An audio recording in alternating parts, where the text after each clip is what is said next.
Okay, and welcome back. If you've looked at the headlines today at Rense.com, hopefully you have, you'll find the world's best, most continuous reporting of the Fukushima catastrophe. It is a cataclysm. It is a disaster of unparalleled proportion in human history. The entire Pacific Ocean now is literally being destroyed. We've already talked about how the Gulf of Mexico has been destroyed. Different mechanism, the results will be the same. We will begin to see, and already are seeing, defects in living organisms who call the Pacific home.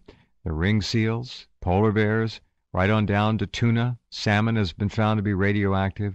Remember, this is all bioaccumulative and concentrates up the food chain. Starts at the algae level, or little single-cell organisms, small little fishes. They're poisoned, they're toxified, they're eaten, they're consumed by fish who continue to eat poisoned fish, and it becomes more and more impacted in their system and dense. Pretty soon you've got a very radioactive fish that's eaten by a bigger fish that does the same thing. And right on up to the seals and then ultimately the polar bears. We have a problem. Here with us tonight again to spend half an hour of his time is Michael Collins of EnviroReporter.com, who has done a hero's work in terms of trying to bring the truth of radioactivity and contamination to these shores, because we know the EPA, as crooked and rotten and criminally negligent as it could possibly be, will do nothing to help us. Hello, Michael. Welcome back. Hey there, Jeff. How are you? I'm still here, my friend. After that, probably not that great. Well, the truth hurts, but I'd rather know than not know, and that's the best thing I can come up with. I'd rather know than not know. Here are a couple of headlines. 119 of 132 people in Japan, 200 kilometers away from Fukushima, have radioactive cesium in their urine.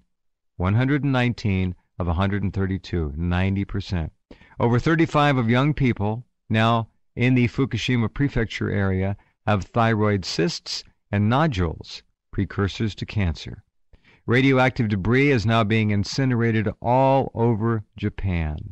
Proof that it is radioactive. And then we have another story about the public's right to know, our right to know, about the looming disaster from Fukushima, meaning spent fuel pool 4 and 3. Those are the immediate problems. TEPCO, of course, is admitting now that it is dumping 1,000 tons a day of radioactive water into the Pacific Ocean. It continues. The beat goes on. All right, go ahead, Michael. Tell us what's new. You know what's amazing? And folks, you just have to look at Rense.com every day to look at these headlines, because Jeff picks the best ones, and he tells you what's up just by reading them, but you've got to click through and see what's going on.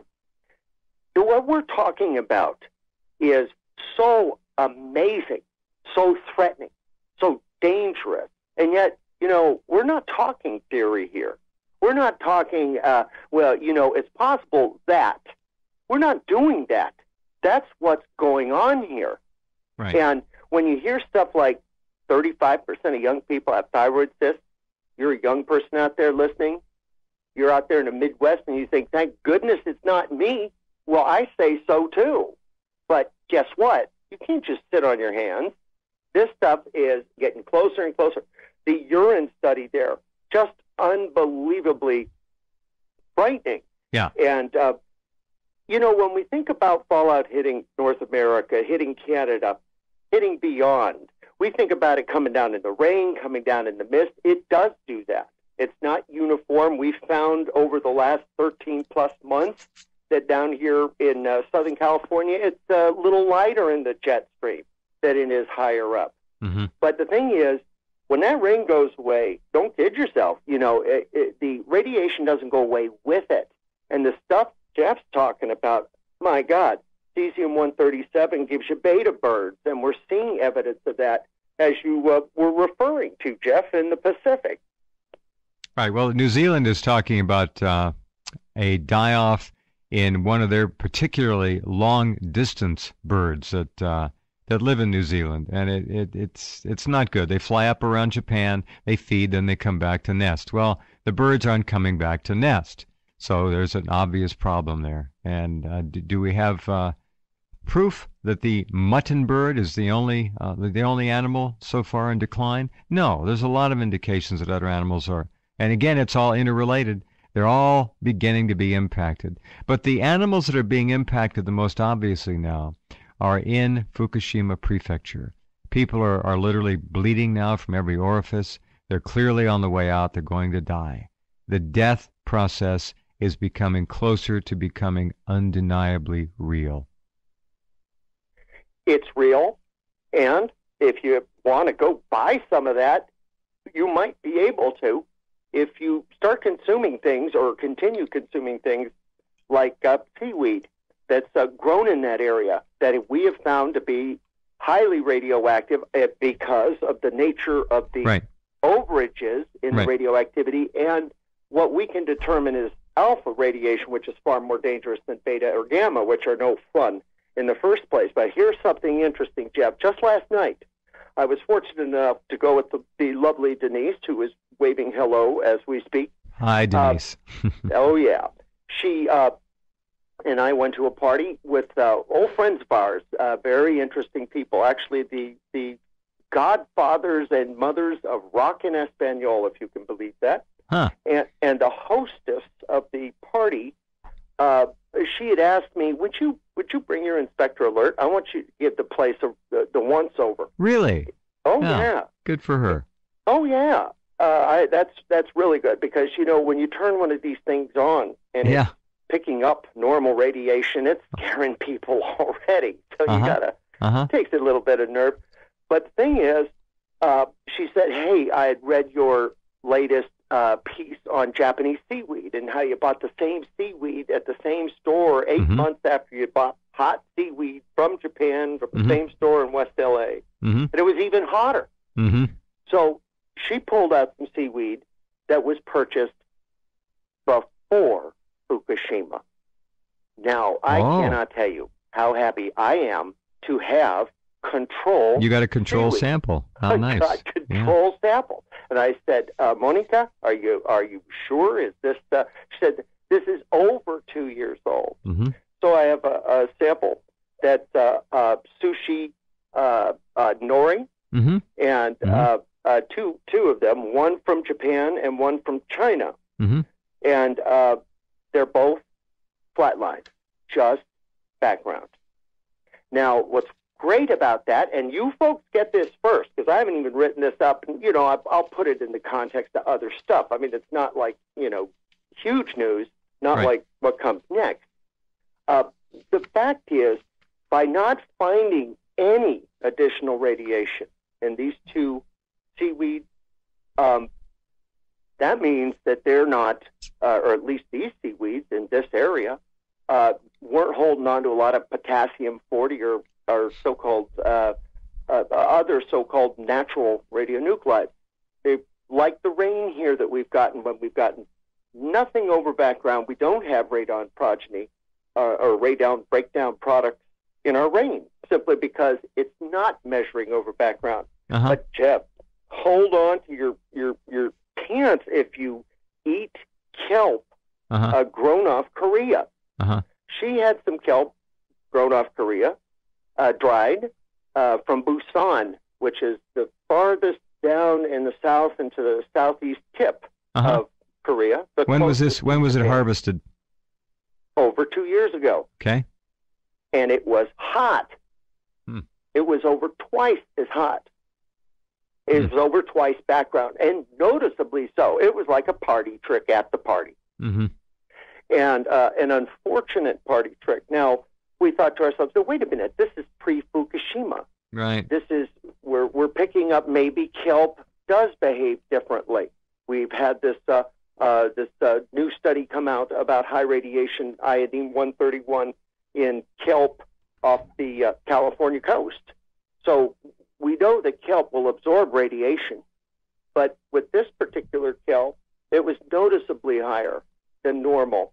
So I figured out as best I could where it was harvested, and it was probably harvested in the area where the company is located. That's just, I'm going to go on that assumption. And that's right next to a nuclear power plant with 4 reactors. There you go. Mm-hmm. Now, I don't know what I've got 3 different kinds of sea vegetables, folks. 2 of them pre-Fukushima, nothing. China Sea way up there, and then Japan down on the southern tip and around a little bit to the east side, nothing. But here we got sea kelp from Korea, and it says just Korea as it's where it's made, but I figured out where the company was, and all I can say is Fukushima is something that has happened that everybody knows about, and it's probably unbelievable to some new listeners that we could be talking about these things, and we're not shooting the breeze. This is what's going on, and you're not reading it in your newspaper. You'd be scratching your head going, well, how can this be? Why aren't they, we could go around and around about that, but the fact is, Jeff, folks like us are putting together this information and tying it together. Right. So at least we've got that new information about that. We have another threat that has really been just coming to the fore in my mind, that double threat, possibly a triple threat, ecologically, that has to do with our nuclear reactors and our groundwater and our earth, our terrain, and it's fracking. The reason I know I've looked into fracking, which any environmental reporter should already know from A to Z, yes, is and forgive me, I don't know if you've really covered fracking, and I'm not about to start a class in it. You have. Oh yeah. Well, just give a quick thumbnail for our listeners what fracking is. It's quite a controversy here and in the UK, and it is spreading around the world. It's a real easy means to get more natural gas out of the earth. They literally crack the rocks, and this stuff coalesces and comes out. But anyway, go ahead. That is in essence what they do, and the folks that believe that it's harmful to the environment say that they're injecting hundreds of different types of chemicals into the substrata to do this, and that they're destroying groundwater in the process. And we saw a movie called Gasland, which won all sorts of awards. Yeah, terrific film. Yeah, terrific. And it had everything in it except when you mess with the aquifer, when you mess with the pressures of material that's down below the surface, just because you want it, I want that, doesn't mean that below the surface or even up on top of the surface, things are going to just go smoothly, literally. Now, what we have is fracking just everywhere, and it's getting bigger, and people are fighting it more and more.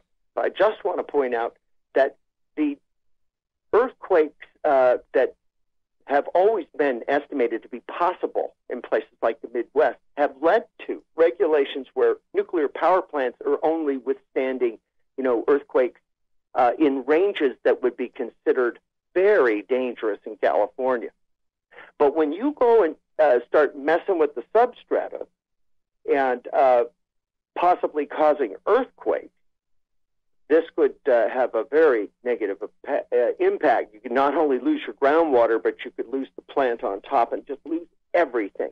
And it's such a new sort of issue, and it hasn't generated much interest in the public, simply Not because... Not yet.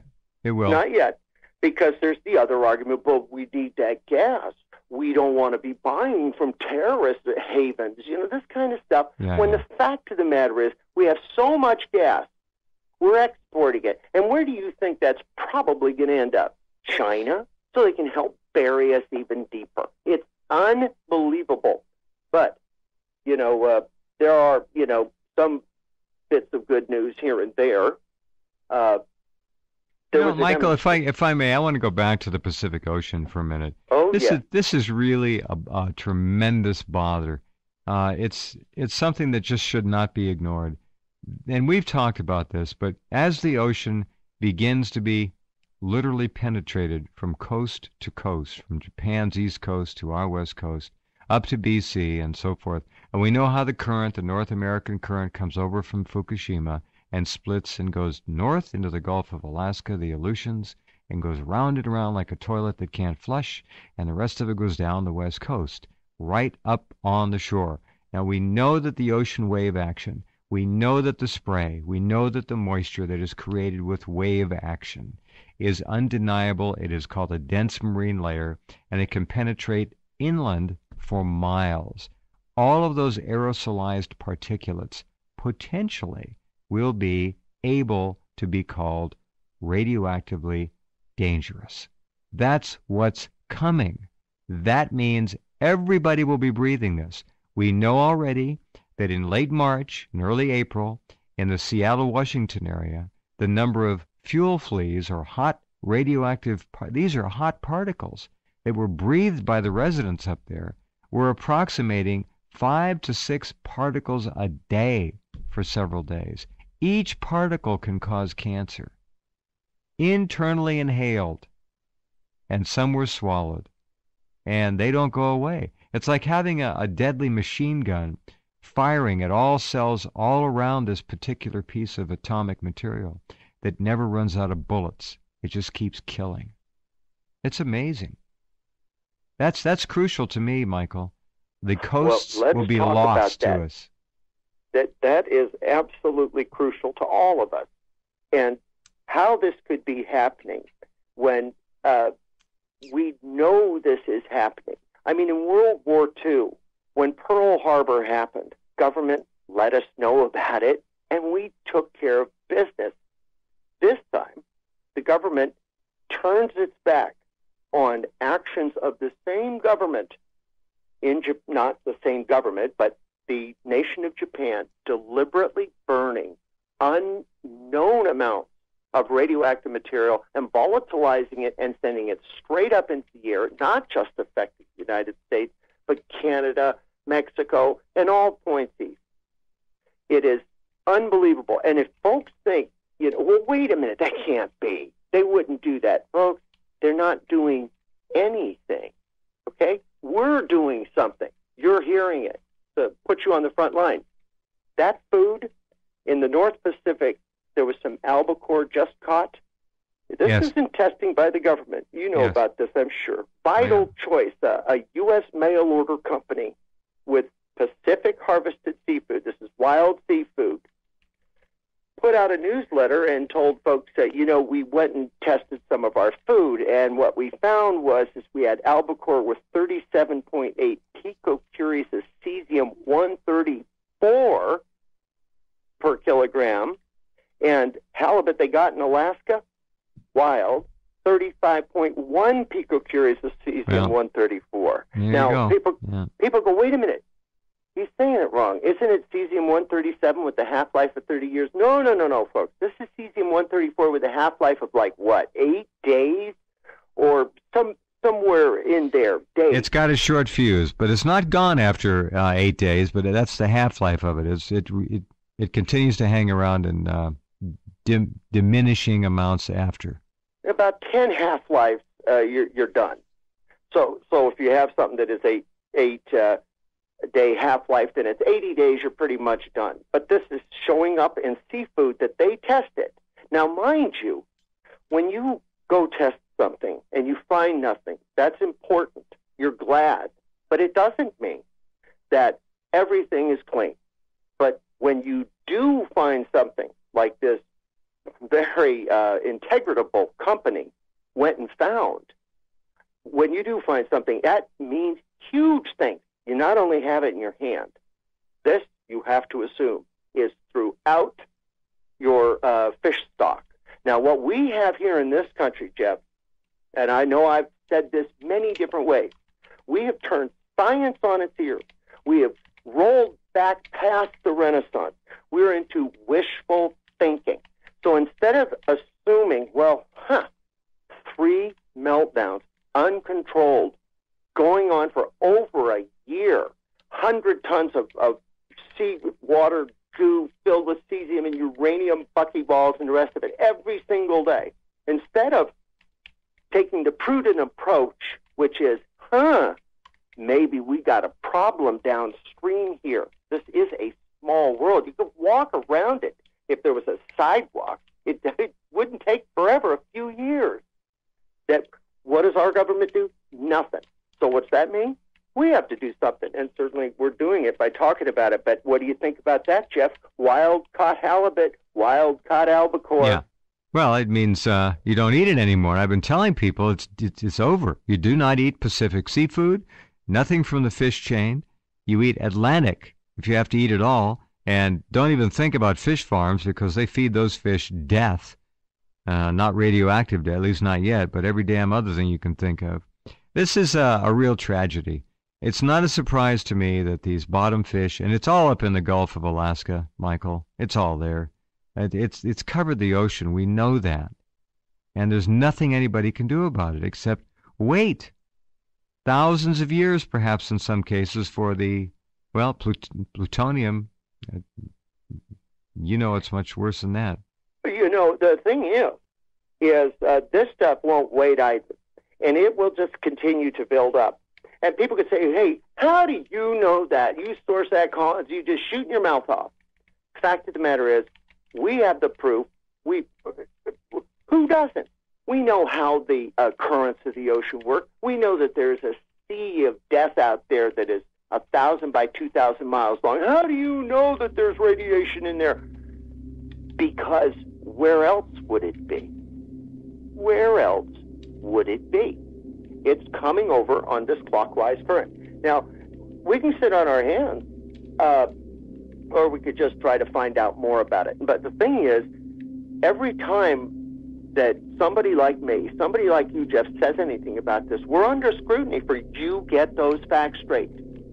We're watching you. When the fact of the matter is, I mean, in a figurative sense, but the fact of the matter is, we have shown in so many ways this problem over and over again that it begs just belief that nothing has yet happened. But you know what? There's a lot of folks out there that have detectors now. There are people who are contacting us. We have a disabled fellow named Larry. Right. From Arroyo Grande, California. Sure. Contacts me. He's asking me some technical questions about it. I'm trying to work out these counts per minute to millirems per hour. I'm trying to figure out this dose rate. Smart guy. And he cares about what he's doing. But we get to talking, and I say, hey, you want to be a radiation station in Arroyo Grande? I mean, after all, they're just south of San Onofre's nuclear power plant in northern San Diego County. You're talking about Diablo Canyon. No, I'm talking about Arroyo Grande in northern San Diego County. Oh, there's an Arroyo Grande down there? There's one up north right near Diablo Canyon, too. Oh, I did not know that. Yeah, I believe this one is, it's one or the other.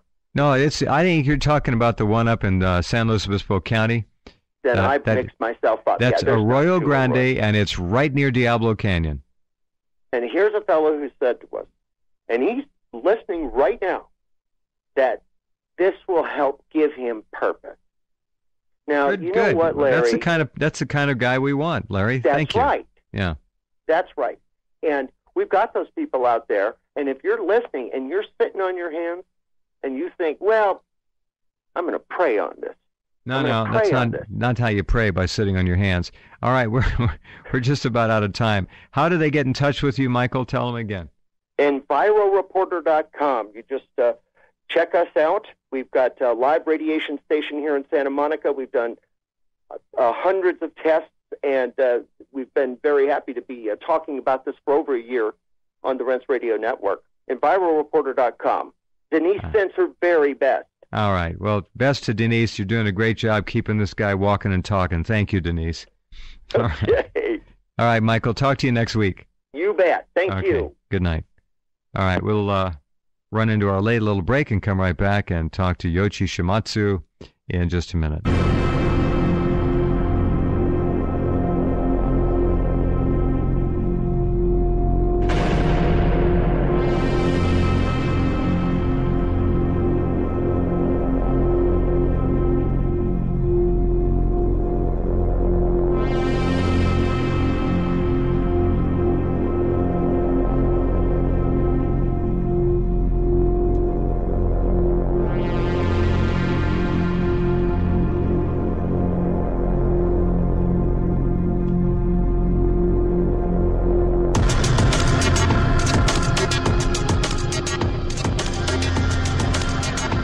Okay, and we're back. And our friend and colleague Yoichi Shimatsu is standing by. Somewhere over there, I don't know where he is. This guy travels amazingly amounts of distances and studies things and is involved with all kinds of environmental issues for decades. Are you there, Yoichi, and where are you? Yes, I am. I'm in Thailand because of this long May Day holiday in the Chinese part of the world, which sees Hong Kong overrun by millions of people with shopping bags from China. And so, you know, places like McDonald's, you have to stand in line for half an hour to get a 5-minute fast food thing, and everything else is crowded. Not that I like fast food, but in Hong Kong, inflation has caught on because of all the business with China, all these Chinese shoppers. So you're basically reduced to that, and it's sort of a symbol, maybe in a little way, of what the big transformations economically that are going in the world. Former rich countries going broke, becoming poor, and former dirt poor countries becoming rich. Places like China and India. Met a guy, a diamond dealer from India, doing very, very well, living in an apartment costing something like $7,000 a month to rent in India. So, you know, the world is changing, and one must keep up. So it becomes increasingly tougher in this kind of environment. And you say that I travel a lot. Well, I have to basically do the writing so I can save a little money to go back to Fukushima this summer and resume the work there. And this is really a strange time, I must say, because, you know, the impulse is to get back there right away, do something, but that is exactly the wrong thing to do. So many people now think that everything is back to normal, whereas what we're really in is sort of this interlude between two meltdown incidents. Meltdowns are going on right now, but we're talking about the second major incident. We're talking about the other shoe we know is going to drop, probably going to drop this year within the next 18 months. And that event could sort of cancel out, erase all the good little projects people that think that they're doing to get wiped out. So whatever, good money they put in after bad, that's going to get lost, and the prices will get even more depressing for these people. So we have to be very cautious and patient now, and, you know, try to conserve resources while going back in a timely manner, because this thing is going to take 30, 50 years to play. It's going to take the rest of my life, you know, to play out. So, and then hopefully another generation will take over from there.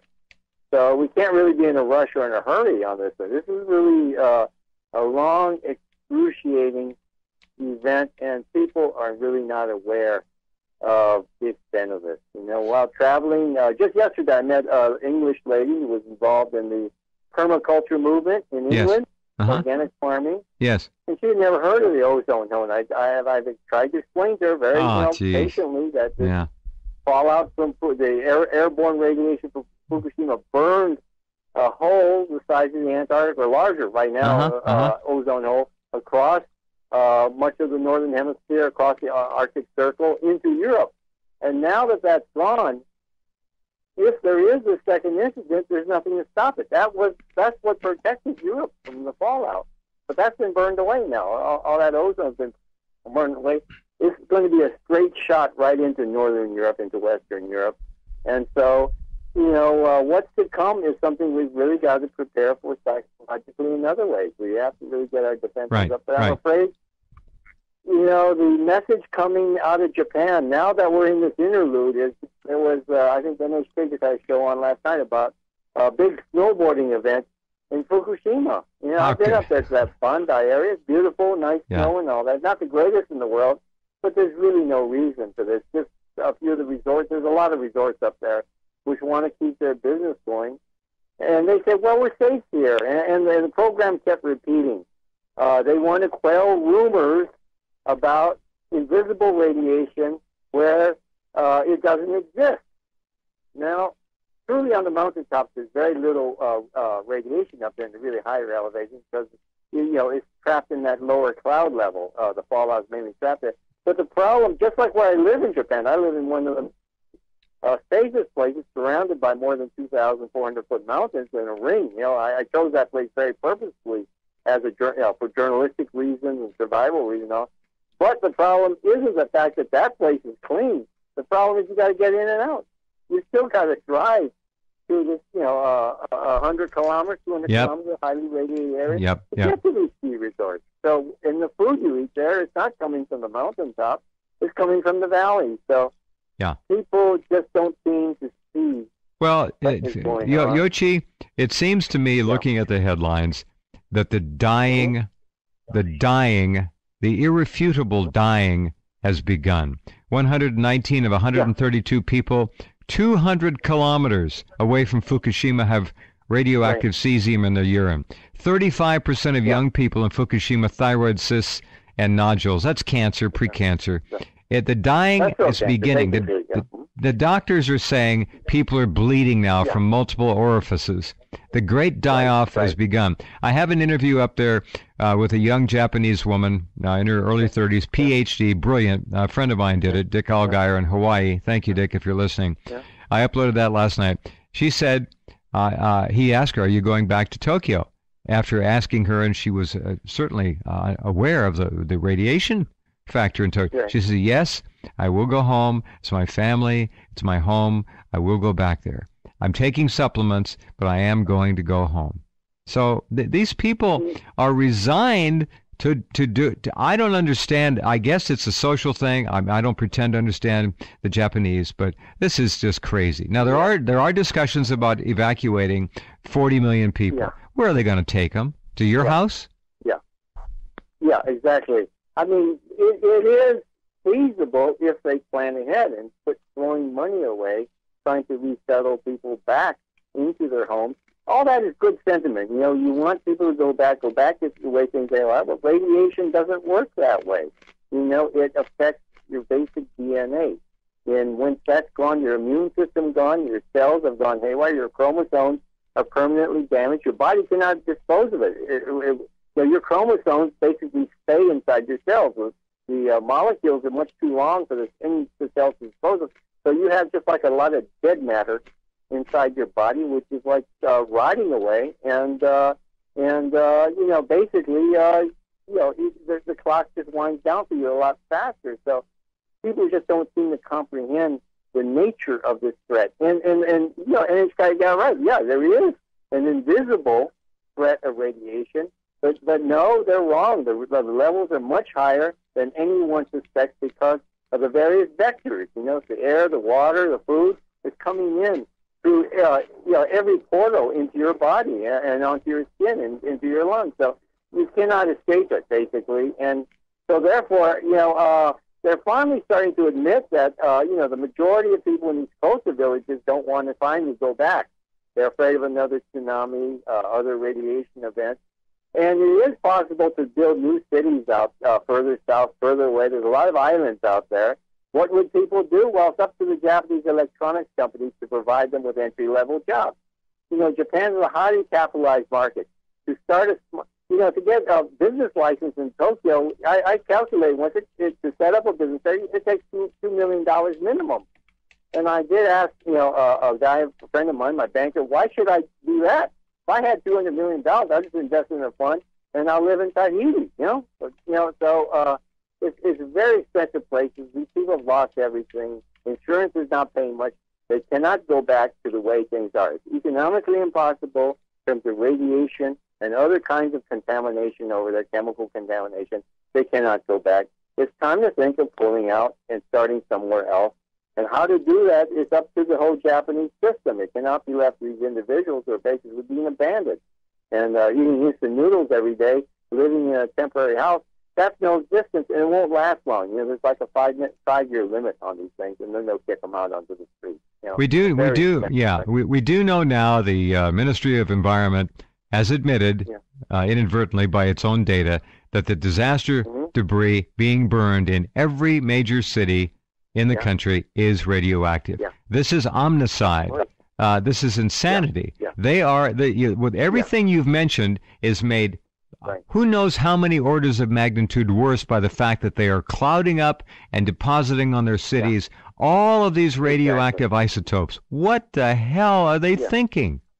Well, I was there last Easter just giving lectures. We need to create special enclosed incinerators, trap the smoke in water, and then use a kind of yeast cells trapped in gel. I know the inventor of that, to collect the radiation and then dispose of it. I said it's going to take a long, long, long time. We're not going to get rid of it overnight in a year. There are hundreds of millions of tons of it. Hundreds of millions of tons to be burned. The only way we can do it is stretch it over time, do it properly, and let the places where it's built up be contaminated. What they're doing is they're spreading out at deadly levels all across the country and all across the Pacific, all across the Northern Hemisphere with this burning. And, and I've discussed this before, most people in the world are at the tipping point when we're talking about, cancer, that we're exposed to so much. Absolutely. Absolutely. Electromagnetic from phones, television sets, computers, high voltage lines. 1 out of 2 people get cancer now, Yoichi. 1 out of 2 in this country get cancer. We're so close. Everyone is so close to it. It just takes a little bit of that cesium word, and if it's plutonium, forget it. It's over. So we're talking about just trace quantities is enough to push you over the edge. And we've got to be very cautious, and they've been so reckless, just criminally reckless, and they knew what I was talking about. I mean, they had people monitoring me. They had bugs on our cars. They knew exactly what we're saying, and they were trying to convince people that we were wrong. When by now the truth is starting to catch up, and they're starting to say some of the same things much, much too late. So I think this is a problem. My other beef also is with some of the NGOs, for getting sucked into this. This famous Japanese oyster grower named Hatakeyama. The French gave him a lot of money to revive his oyster farm, and he's on, he's on TV in Japanese and in French language, eating oysters, saying it's safe up here and all that. Whereas, like by June, I was already saying that oysters and seaweed should be grown there under a program, a 100-year program, to begin to remove the radioactive particles from the coastline waters. Okay, that's the only thing it's good for. We cannot consume that stuff. We've got to use it as a means to suck up, because they do suck up a lot of radiation. But the intention of a lot of NGOs is to help people get back to life the way it was. Send medical supplies, relief supplies to where people are. Whereas the message is we get the heck out of there. That's what the NGOs should be saying. The organic movement, is so against GMOs. But this radiation from Fukushima is a cause of GMO. It is modifying the genes of vegetables on seed farms everywhere in the Northern Hemisphere and parts of the Southern Hemisphere already. So, this is massive. GMO becomes a real threat on top of Fukushima, because even organic farms are now affected. And the organic movement is doing the same thing that many others are doing, pretending like this thing isn't happening. They got to take their understanding of genetic modification. And radiation, we remember, was one of the first ways of genetic engineering modification, using radiation on seeds. That's happening on a massive scale in the organic movement. It's changed a lot. It's become much more commercial. You see these large supermarkets. You see these huge feedlots in places like Australia, which claim to be organic, but they're not at all natural. So, you have the same very corporate kind of banking interest involved in this, which has really harmed the movement. The movement lost its identity, it's lost its philosophy, and the notion that people's way of life has got to change. I think that's really at the heart of it. We are so dependent on things that are so deadly for us, and Fukushima is a proof of that. We need no further proof. If we get any further proof, we're all going to be dead instantaneously. Yeah. Okay, well, we've also learned we've also learned something else. We've learned that Japan never needed nuclear power. We're learning that most countries that have it absolutely never needed nuclear power. The world doesn't need nuclear power.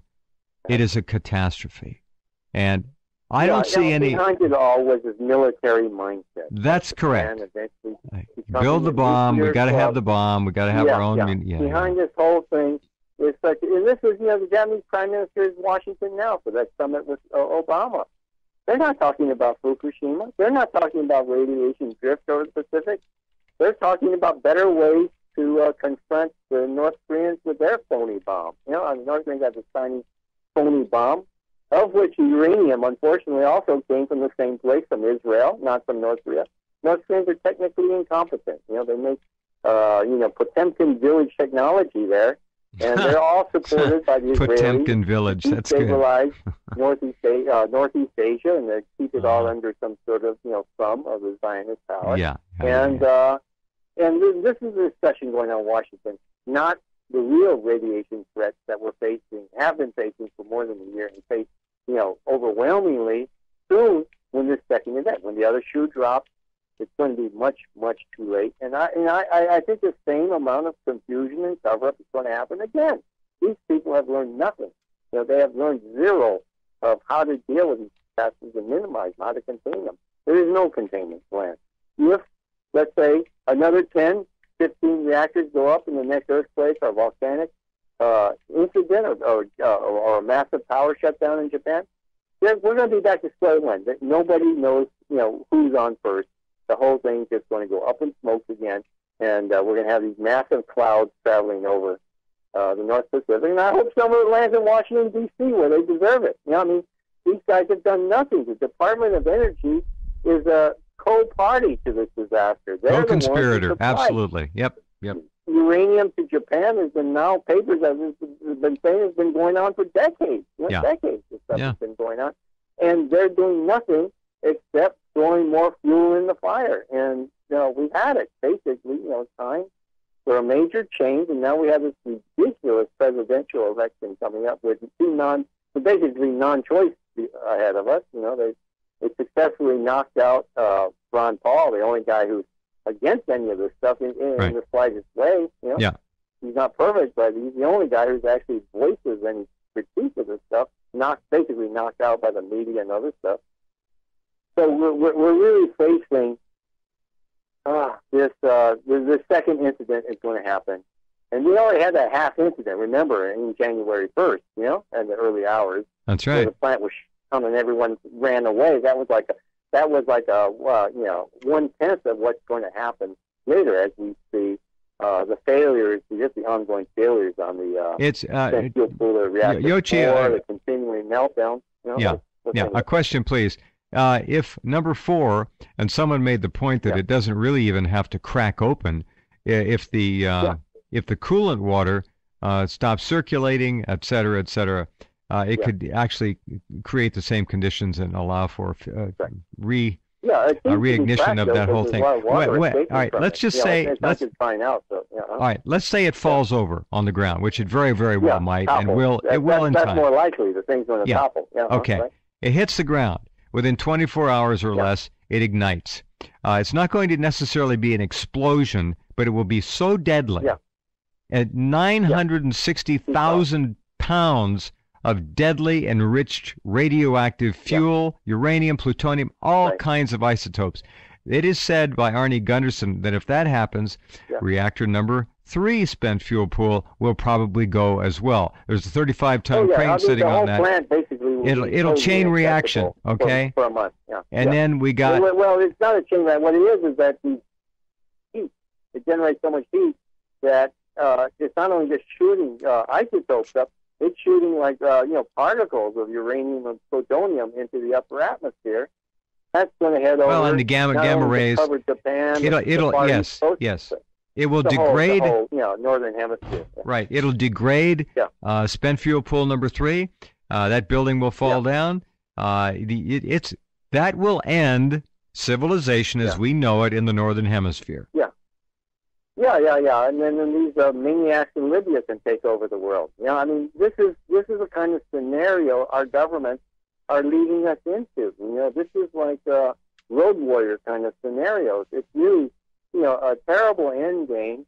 And as I mentioned, the ozone hole, that means that this stuff is just going to shoot right over to the core of Western Europe and wipe them out too. This time, there's no barrier. That's right. It's burned away. So we're talking about a catastrophic event, and it's teetering right now. Reactor 4. That's like that. When the second shoe drops, we think we're less prepared for it than the first meltdown at this point because the governments are in total denial now. So the situation is very, very bad, which means, I'm not ready to right now just jump right back into that fire yet because, we've got to see how this thing plays out. I'm not going to join this idiot circus that, let's all go home now. It's safe now. Radiation levels are low now. This is really people who are setting themselves up for true catastrophe, in which there'll be no help later. There'll be no help later if Tokyo has to be evacuated, because there's no rescue parties. The thing will just be abandoned. And this is the reality we face, and we've seen TEPCO basically being bankrupt. They're at the end of their rope. Well, now. Arnie Gunderson said that TEPCO out of trick. Right. Gunderson said that TEPCO doesn't have the money to even fix Reactor 4 spent fuel pool if they knew what to do about it. In Japan, they're in debt. The crooks took all the money out and gave, the principal shareholders, the banks and all, got what they could. So basically, the company's been looted on top of, that's a given, and it's the same anywhere. Companies in trouble, and the parasites get in there and loot it to the best of their ability. It's a shell. There's not much left of it. Agreed. I agree. Now the other global governance. All that this post Wall Street talk about, there has to be global rules and governance and watching. Yes. The financial industry. This is absolute total nonsense. It's worse now than ever before. The malfeasance is worse on the part of the elite, and they're just flaunting the law right now. We're seeing even something that people used to trust, like the Secret Service. Well, what kind of service were they doing that was so secret? There's just systematic rot, corruption on top of the volcano that is just smoking away and about to blow. Now, the part that is so amazing to me is that there is no worldwide cohesive scientific community in an uproar demanding that the best and brightest minds get to work on this around the clock right now. It's not happening. No. The nuclear industry, all the nuclear engineers and scientists know who's buttering their bread. And in fact, they're trying to expand it, put more reactors in other countries. This scandal in China is related very much to this Canadian company called Lavalin, which is a joint French-Canadian and Chinese enterprise to build a new nuclear reactors in Romania, and I think there's a couple of other countries that they're building them right now. So this is part of the scandal that didn't get reported. Was that the fellow who fell was very much commerce sector, very much involved in the nuclear industry and spreading it around the world. And Western countries are right there involved in that, proliferation of nuclear energy. And can anyone really trust countries like Romania or Bulgaria with nuclear fuel? Get for real, folks. Get for real. We're talking about mafia government. What was the name of that comedian? Sacha Cohen. If it was only that stupid. These are really conniving mafias out there. And secretly, the French have been working with the Chinese. The Koreans are out there, South Koreans are spreading this stuff, and North Koreans, the Japanese are trying to build stuff. They bought an electric power company in Thailand to try to build one here. They got a project on the board in Vietnam. So the lessons, far from being learned, they are heedless. They are just flaunting their power and treating the rest of us and our lives and lives and the future of the children as worse than dirt, worse than the garbage that they are burning. And so something's got to be done. I tell you, it's not going to be done in the U.S. presidential election. Both parties are nuclear parties, and both bear responsibility, a lot of responsibility for what is going on, for the mutations that are coming, for the global mutation, GMO from genetically modified to globally modified food. This is what is happening now, and it's only going to get worse. Good point. Thank you, Yoichi, very much. Talk to you next week. Be well. Have fun down there. All right. Yeah, we'll still go on. All right. Okay. Good night. All right, there he is, Yoichi Shimatsu, just a tremendous asset to all of us. Again, the world is not doing anything. Nothing.